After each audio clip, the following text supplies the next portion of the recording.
Hello everybody, I am Vapor Watch, otherwise just Watch. I am here today to do a quick review on the smartvapes.com Cage Mod 10 mod. This is just your basic Mint 10, has a variable volt PV inside. It's available at smartvapes.com for $59. You can get it in the Penguin 10 mod or in 3 different versions of the Altoid 10 mod. There's one of them, one color.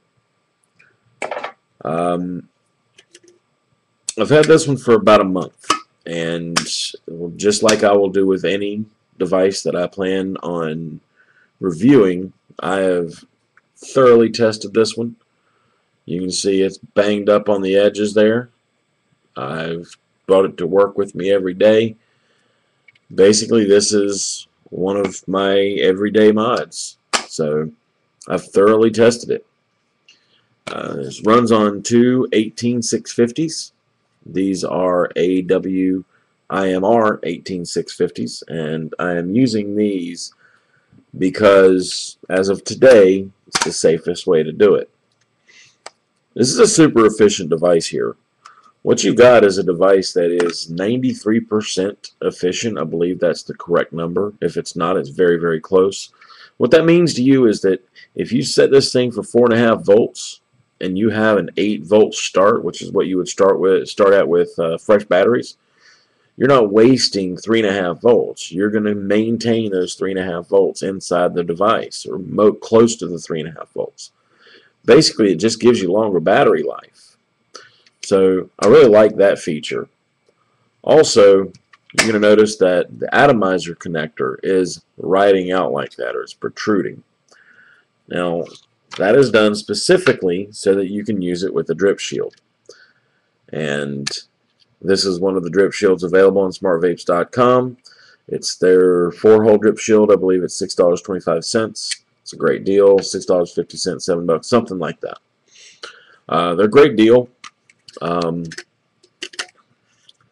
another feature of this device is it's regulated to a degree that when you set this device, I'm going to set it for 5 volts even. No, we get to 5 volts exactly. I bumped it.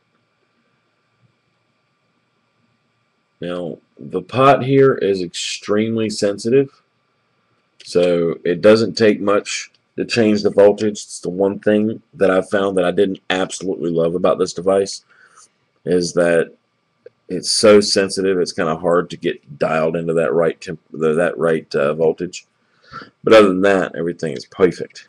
So I've got it set at 5 volts. Now, most of the time on a regular device, a regular variable volt device, when you put the atomizer on, that's when you're going to get a drop in voltage. Start at 5 volts, you're going to end up at 3.5, or I'm sorry, 4.5, something like that. With this one, we're going to pop the drip shield on, we're going to pop the atomizer on. Anybody that knows me knows I'm a sucker for Mings. I love them. I have every one available, including several of the tie-dyes. So now that we have this on here, you can see still 5 volts. The reason for that is the regulator. It's very well regulated. I don't know if that's the right term, but what it means is that you can go ahead and set it and forget it. You don't have to worry about it. You don't have to fry your atomizer trying to set it correctly. It's a really well-made device.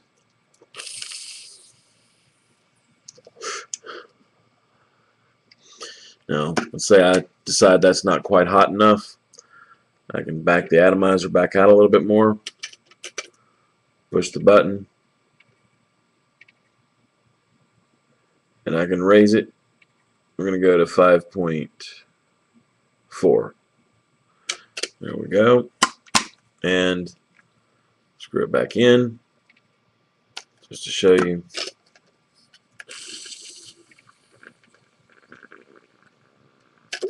It's 5.3. So it's 0.1% off, and I'd be willing to bet that that was because I was just barely on 5.4. So really a very well-made device. It's very well thought out. It's an excellent value. $59, you get a variable volt device.